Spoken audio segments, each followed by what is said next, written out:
बच्चे स्वागत आपका एक बार फिर से।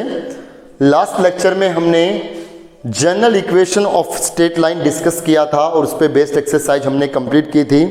आज का हमारा टॉपिक है एंगल बिटवीन टू लाइंस। हमें किन्हीं दो स्ट्रेट लाइन के बीच एंगल फाइंड आउट करना है। एक लाइन ये है, एक लाइन ये है, और इन दोनों लाइन के बीच जो एंगल बन रहा है थीटा, वो हमें एंगल फाइंड आउट करना है। किन्हीं भी दो स्ट्रेट लाइन के बीच में एंगल फाइंड आउट करने के लिए हमें इन दोनों स्ट्रेट लाइन के स्लोप्स की ज़रूरत पड़ेगी। मान लीजिए इस पहली लाइन का स्लोप m1 आ गया और इस दूसरी लाइन का स्लोप m2 आ गया। अगर मुझे किन्हीं दो स्ट्रेट लाइन का स्लोप पता लग जाता है तो मैं उनके बीच एंगल क्या बनेगा वो फाइंड आउट कर सकता हूँ।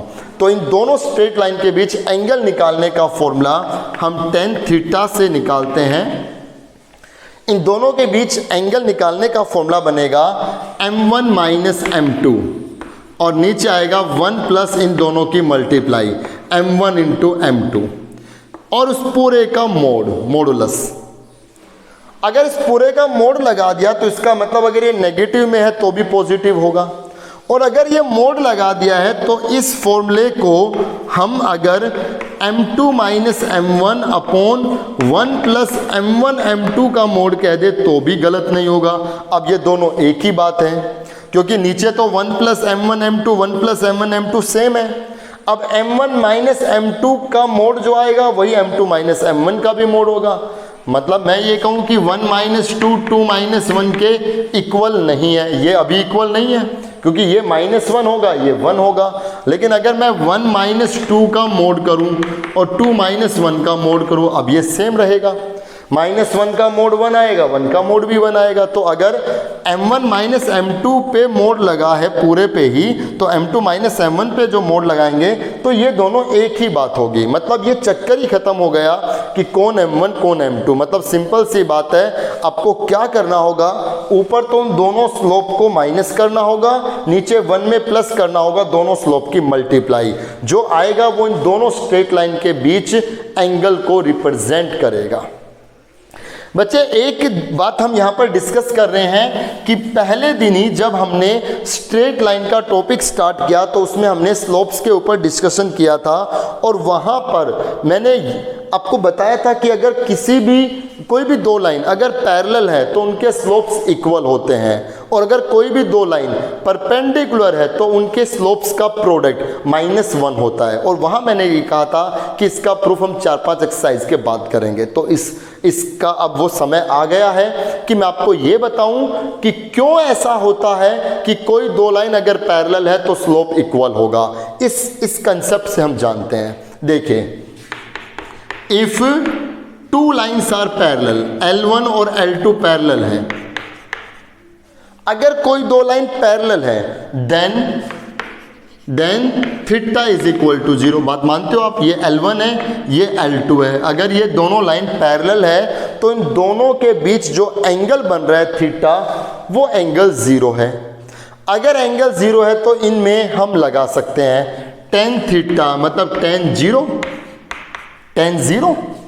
मान लीजिए इस पहली लाइन का स्लोप m1 था तो फॉर्मूला लग गया m1, इसका स्लोप m2 है, और नीचे 1 प्लस m1 m2 इस पूरे का मॉडुलस। tan 0 की वैल्यू 0 रहेगी, और ये m1 माइनस m2 और नीचे 1 प्लस m1 m2। जब आप ये मॉडुलस हटाओगे, जब किसी के ऊपर मोड हटाएंगे तो इस क्वांटिटी के आगे प्लस माइनस लग जाएगा। क्योंकि देखिए, अगर x का मोड 5 है तो इसका मतलब x क्या है, x प्लस माइनस 5 है, क्योंकि 5 का मोड भी 5 आएगा, -5 का मोड भी 5 आएगा। तो अगर इस पूरे का मोड 0 है, क्योंकि tan 0 आ गया, tan 0 आ गया, अगर इस पूरे का मोड 0 है तो अंदर जो ये आप देख रहे हैं इसकी वैल्यू क्या होगी, या तो +0 या -0। लेकिन 0 के आगे चाहे प्लस हो चाहे माइनस हो कोई फर्क नहीं पड़ना, ये तो 0 ही रहना है। नीचे कुछ भी नहीं है तो 1 है। नाउ क्रॉस मल्टीप्लाई, तो यहाँ से आएगा m1 minus m2 is equal to, ये मल्टीप्लाई होकर के 0 आ गया। इसको यहाँ लेकर के जाएंगे तो m1 is equal to m2। ये इस बात का प्रूफ आ गया कि अगर कोई दो लाइन पैरेलल है तो उन दोनों के स्लोप्स इक्वल होंगे। ठीक है, अब चलते हैं कि अगर कोई दो लाइन परपेंडिकुलर है तो उनके स्लोप्स का प्रोडक्ट -1 कैसे आ गया। तो इस बात को भी जान लेते हैं। If L1 is perpendicular to L2, एक लाइन L1 है, एक लाइन L2 है, ये दोनों परपेंडिकुलर है, then theta is equal to π/2। अगर कोई दो लाइंस परपेंडिकुलर है तो उनके बीच एंगल 90 होगा।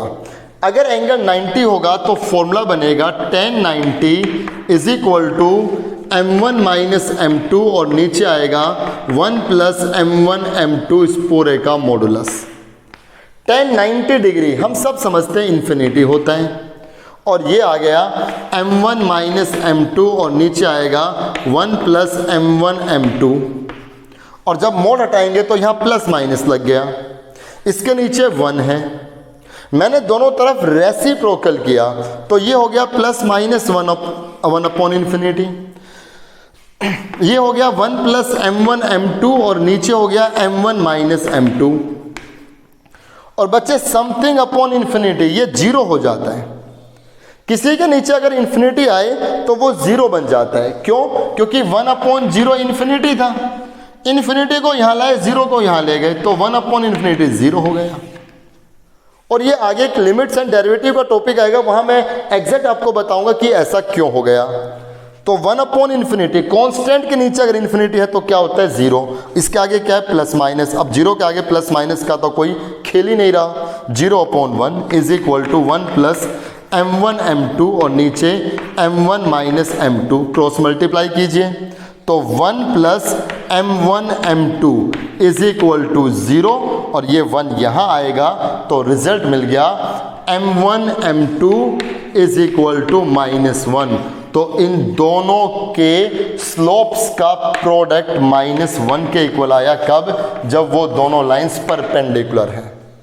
तो यहां से इस बात का प्रूफ मिल गया कि अगर कोई दो लाइन पैरेलल हैं तो उनके स्लोप्स इक्वल हैं, अगर कोई दो लाइन परपेंडिकुलर हैं तो उनके स्लोप्स का प्रोडक्ट -1 के इक्वल है। ये आप सब नोट कर लें। इस पे बेस्ड एक्सरसाइज हम स्टार्ट करते हैं।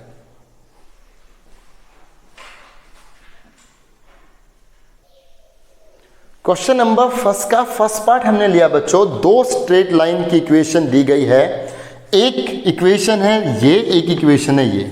हमें दो स्ट्रेट लाइन के बीच एंगल फाइंड आउट करना है, तो मुझे इन दोनों का स्लोप चाहिए।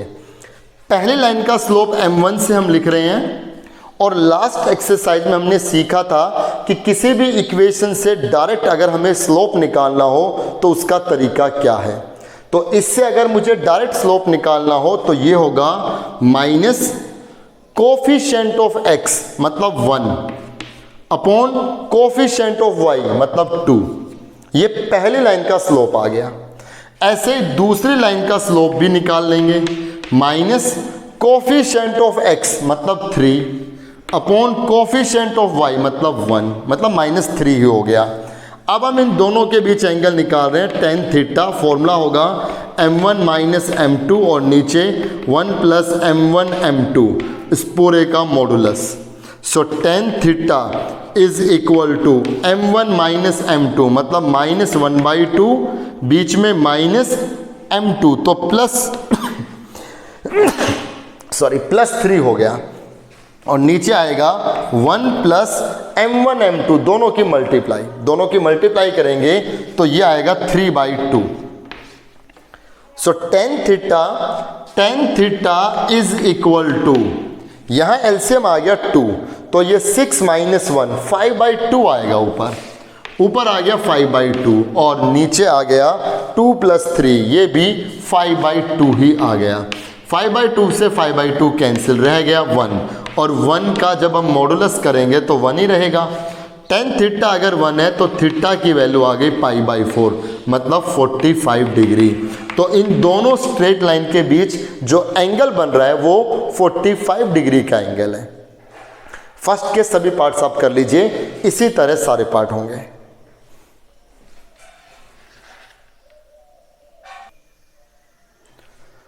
क्वेश्चन नंबर सेकंड की स्टेटमेंट देखिए बच्चे। क्वेश्चन नंबर सेकंड कह रहे हैं the acute angle between two lines is π/4।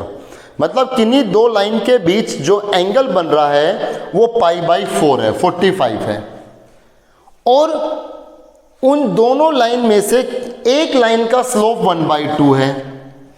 Find the slope of other line. दूसरी लाइन का स्लोप बताइए। उसका स्लोप m2 मैंने कहा, उसको मैंने x मान लिया। अब देखिए अगर उन दोनों लाइन के बीच एंगल π/4 है तो फॉर्मूला क्या होगा, tan π/4 मतलब tan 45। ऊपर रहेगा m1 माइनस m2 या m2 माइनस, आप फॉर्मूले में m2 minus m1 upon 1 plus m1 m2 फॉर्मूले में ये भी लिख सकते हैं आप। जरूरी नहीं है m1 माइनस m2 करें, m2 माइनस m1 भी हो सकता है। m1 माइनस m2 करते तो भी वही आता है, इससे भी वही आएगा। tan 45 की वैल्यू 1 हो गई, मॉडुलस m2 हो गया x माइनस m1 हो गया 1/2 और नीचे 1 प्लस दोनों की मल्टीप्लाई, ये हो गया x/2। So 1 is equal to, इनसे एलसीएम आ गया 2 तो ऊपर आएगा 2x माइनस 1, 2x माइनस 1, ये 2x माइनस 1 और नीचे आएगा 2 प्लस x। ऊपर नीचे जो एलसीएम था 2, यहां से और यहां से, दोनों से वो एलसीएम 2 कैंसिल हो गया। अब जरा समझिए, अगर इस पूरी टर्म का मॉडुलस 1 के इक्वल है तो इसका मतलब ये जो अंदर वाली टर्म है 2x minus 1 upon 2 plus x, अगर इस पूरी टर्म का मॉडुलस 1 है तो ये अंदर वाली टर्म प्लस माइनस 1 के इक्वल है। हो सकता है इसका रिजल्ट 1 आया हो तो 1 का मॉडुलस 1 कह दिया, हो सकता है इसका रिजल्ट -1 आया हो तो -1 का मॉडुलस 1 कह दिया। So this is equal to plus minus 1। दो केस बनेंगे। पहला केस क्या होगा, 2x minus 1 upon 2 plus x is equal to 1 upon 1 और सेकेंड केस होगा 2x minus 1 upon 2 plus x is equal to -1 upon 1। Cross multiply, 2x minus 1 is equal to 2 plus x, यहां subtract होकर के x is equal to 3। तो वो जो slope है दूसरा वो 3 हो सकता है, या फिर यहां से भी आएगा result cross multiply, 2x minus 1 is equal to -2 minus x, -2 minus x, यहां ले आए तो 3x is equal to -1, x की वैल्यू आ गई -1/3, तो वो जो m2 है वो -1/3 हो सकता है। तो वो जो अदर लाइन है उसका स्लोप 3 हो सकता है या -1/3, दोनों में से, दोनों की पॉसिबिलिटी, दोनों ही आंसर है। ठीक है, अगर उस लाइन का स्लोप 3 हुआ तो भी स्लोप के साथ एंगल π/4 बनेगा, -1/3 हुआ तो भी इस स्लोप के साथ एंगल π/4 ही बनेगा। इसी की तरह क्वेश्चन नंबर 3 आप करके देखें और क्वेश्चन नंबर 4 तो सिंपल सा ही है, आप कर सकते हैं। चलिए क्वेश्चन नंबर 5 में आते हैं।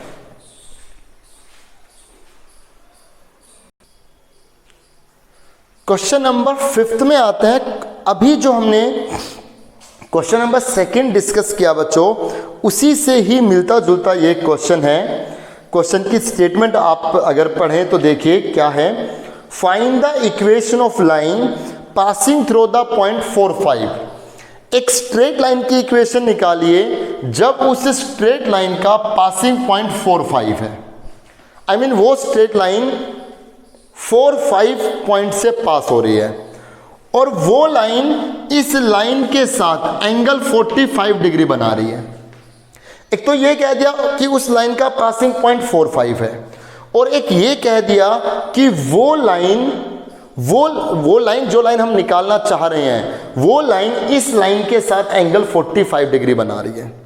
तो जरा समझिए, अगर मुझे एक पासिंग पॉइंट दिया गया है तो इस पॉइंट को लेकर के equation of straight line passing through, equation of straight line passing through the point 4,5 is, अगर कोई स्ट्रेट लाइन 4,5 पॉइंट से पास हो रही है तो एक पॉइंट को लेकर के मैं इक्वेशन क्या लिखूंगा, y माइनस y1 मतलब 5 इज इक्वल टू स्लोप, मतलब स्लोप मैंने उसका m कह दिया, और x माइनस x1 मतलब 4। हमारी स्ट्रेट लाइन की इक्वेशन ये है, y माइनस y1 उसका स्लोप x माइनस x1, लेकिन हमें जो नहीं मालूम वो क्या, m नहीं मालूम। हमें अपनी स्ट्रेट लाइन, जो लाइन हमें निकालनी है, जिसकी इक्वेशन हमें निकालनी है, उसके लिए हमें ये काम करना है कि हम इसका स्लोप निकाल करके लाएं कि इसका स्लोप क्या होगा। चलिए, ये दिया गया है कि हमारी लाइन इस लाइन के साथ एंगल 45 डिग्री बना रही है, तो अपना स्लोप तो हो गया m, इसका स्लोप मैंने m1 कह दिया। क्या होगा, minus coefficient of x upon coefficient of y minus 1, तो इसका स्लोप आ गया 2। नाउ अकॉर्डिंग टू क्वेश्चन, हमारी लाइन और इस लाइन के बीच एंगल 45 है, तो tan 45 इक्वल होगा इनके दोनों के स्लोप का माइनस, मतलब m1 माइनस m2। तो क्या कर दें, 2 माइनस m, हमारा स्लोप m है ना, तो 2 minus m, m1 minus m2 कह दिया, m2 हमारा m है, डिवाइडेड बाई 1 प्लस दोनों के मल्टीप्लाई 2m पूरे का मोड। tan 45 की वैल्यू 1 हो गई, ऊपर आ गया 2 माइनस m और नीचे आ गया 1 प्लस 2m। मोड जब हटाएंगे तो इसके आगे प्लस माइनस, और दो कंडीशन बन गई, 2 minus m upon 1 plus 2m is equal to 1, और ये आ गया 2 minus m upon 1 plus 2m is equal to minus 1 upon 1। यहाँ cross multiply 1 plus 2m is equal to 2 minus m, 1 plus 2m is equal to 2 minus m। यहाँ आ गया 3m is equal to 1, n की value 1/3 आ गई। और यहाँ से भी जब सोल्व करेंगे तो 2 minus m is equal to minus 1 minus 2m, तो ये बन जाएगा m is equal to minus 3। अगर m 1/3 है तो इक्वेशन निकाल दीजिए, y minus 5 is equal to m आ गया 1/3 x माइनस 4, 3 यहाँ multiply 3y minus 15 is equal to x minus 4, सबको इस साइड ले आए तो 3y माइनस x और ये प्लस होकर के माइनस 11 इज इक्वल टू 0। तो उस स्ट्रेट लाइन की इक्वेशन ये हो सकती है, या फिर -3 अगर लें तो y minus 5 is equal to -3 और साथ में है x minus 4, y minus 5 is equal to -3x plus 12।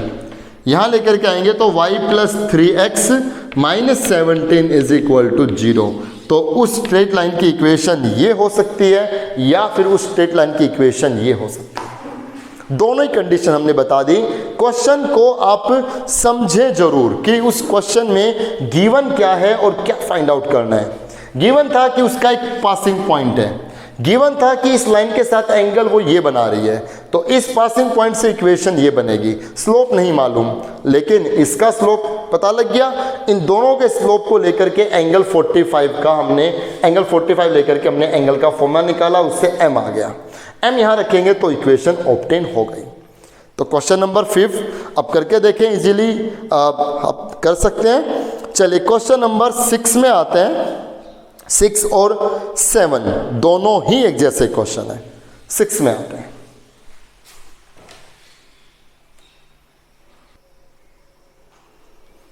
Question number 16 में एक ट्रायंगल दी गई है जिसके वर्टिसेस ये हैं, ABC एक ट्रायंगल बन गई, और हमसे कहा गया कि एंगल B निकालिए कि ये एंगल B कितना होगा। तो बच्चे आप देखिए, ये जो एंगल B है ये AB और BC लाइन से बना है ना, तो AB और BC लाइन के अगर स्लोप पता लग जाए तो इन दोनों के बीच का एंगल फाइंड आउट किया जा सकता है। आसान है, आपको हिंट दूंगा, आप खुद कर देंगे। तो हम क्या करेंगे, slope of AB, slope of AB क्या होगा, 3 माइनस 1 2 अपॉन AB, B में से को माइनस करेंगे ना, 2 माइनस माइनस 2 4, ये आ गया 1/2। इसको हमने M1 कह दिया, ये हमारे लिए M1 है। ऐसे स्लोप ऑफ BC, इस BC लाइन का स्लोप -4 -3 -7 -2 -2 -4, ये आ गया 7/4। इसको हमने m2 कह दिया। बस अब ये m1 और m2 लेकर के आप tan थीटा का फॉर्मूला लगा लें, इन दोनों के बीच एंगल आ जाएगा, AB और BC के बीच ये एंगल B मिल जाएगा, क्योंकि जो इनमें कॉमन होगा ना वो एंगल आएगा। अगर एंगल C पूछता तो BC और CA, एंगल A पूछता तो CA और AB, जैसे क्वेश्चन नंबर 7 में करेंगे। क्वेश्चन नंबर 7 में तीनों एंगल निकालने हैं, तो सपोज आपको एंगल A निकालना है, तो एंगल A के लिए AB और AC, ये दो लाइन है ना AB और AC, तो अपने को क्या करना होगा, AB और AC का स्लोप चाहिए। तो इस बार इस AB लाइन की इक्वेशन दी गई है, तो इसके लिए स्लोप ऑफ AB पता लग जाएगा। स्लोप ऑफ AB क्या, डायरेक्ट इक्वेशन से minus coefficient of x upon coefficient of y 1 है, AB का स्लोप आ गया, ऐसे स्लोप ऑफ AC का slope minus coefficient of x upon coefficient of y। अब इन दोनों को लेकर के आप tan थीटा लगा दें, उससे आपको एंगल A मिल जाएगा। अब अगर एंगल C निकालना है तो AC और BC को लेकर के, एंगल B निकालना है तो AB और BC को लेकर के, इनके स्लोप्स, इसमें C एंगल के लिए इन दोनों के स्लोप्स, और tan थीटा का फॉर्मूला लगाते चलें। आसान है, आप इजीली कर सकते हैं। चलिए 8 क्वेश्चन भी ऐसे ही है, आप कर देंगे। क्वेश्चन नंबर 9 में आते हैं बच्चों, जो एक बहुत अच्छा इंपॉर्टेंट क्वेश्चन है। क्वेश्चन नंबर 9,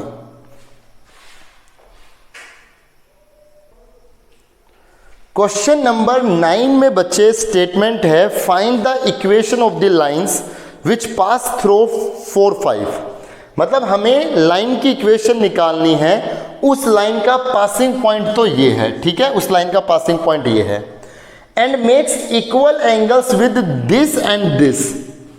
और वो जो लाइन हम निकाल रहे हैं ना, वो लाइन इस लाइन और इस लाइन के साथ इक्वल एंगल बना रही है।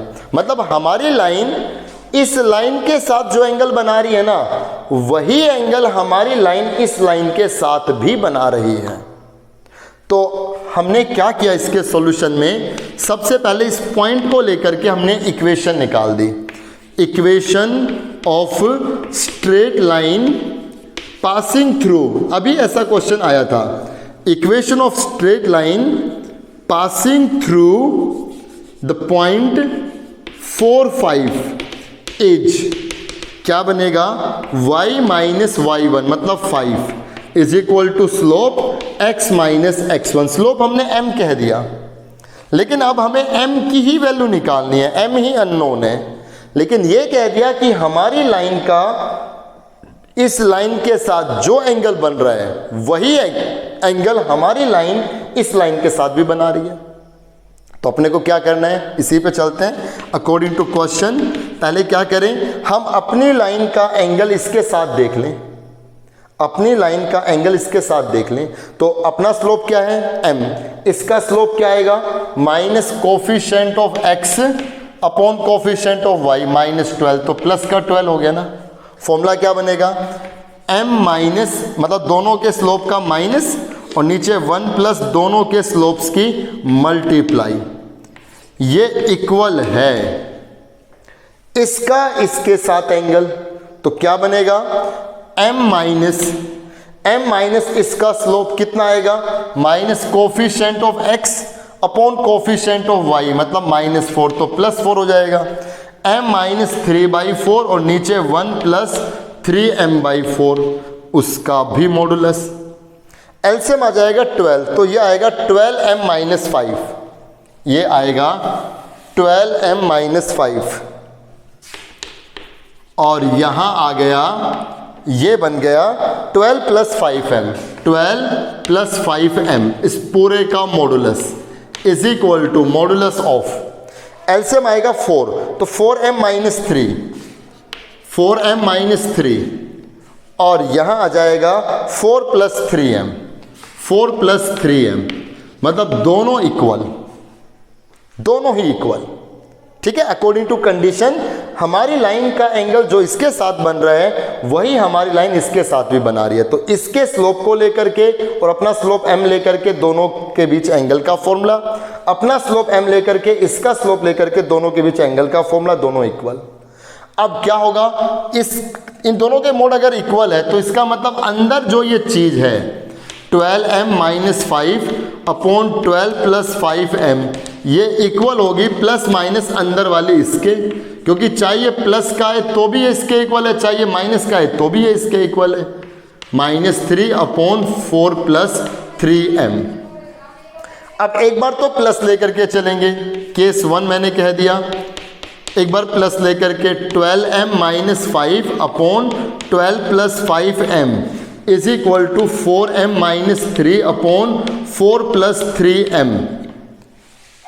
क्रॉस मल्टीप्लाई, यहाँ जब हम मल्टीप्लाई करेंगे, चलिए इसको 12m मैं डायरेक्ट कर लेता हूँ, इसको इससे मल्टीप्लाई 48m, यहाँ देखिए 48m, इसको इससे मल्टीप्लाई 36m स्क्वायर, इसको इससे मल्टीप्लाई -20, इसको इससे multiply -15m is equal to ये इससे मल्टीप्लाई 48m -36 ये आ गया प्लस 20m स्क्वायर और ये आ गया -15m।